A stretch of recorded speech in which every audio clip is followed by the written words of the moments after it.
அப்படியே போகிறோம். என்ன வேகத்துக்கு வருவானே தெரியாது, அதான் யோசனையாக இருக்குது. கண்ணு தெரியுதா இல்லையா உனக்கு?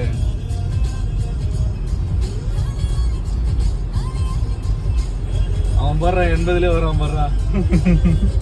அதே ஸ்பீட்ல மெயின்டைன் பண்ற மாதிரி. எது என்ன இருக்குது, வழி இருக்கா இல்லையா? அப்ப அவனுக்கு பிடிச்சா போதும், நம்மளே 80லே போயிடலாம். கொஞ்சம் தான் ஸ்லோ பண்ணோம், அதுக்குள்ள ரீச் பண்ணிட்டாங்க.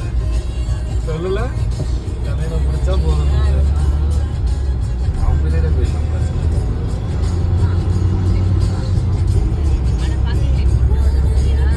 ஈவி பஸ் இதுதான். நம்ம ஊர்லலாம் பைக்கு, அப்புறம் வேற என்ன பார்த்தோம், லைட்டு, ஃபோக்கஸ் லைட்டே தெரியல பாரு, எவ்வளோ வெளிச்சமான லைட்டு.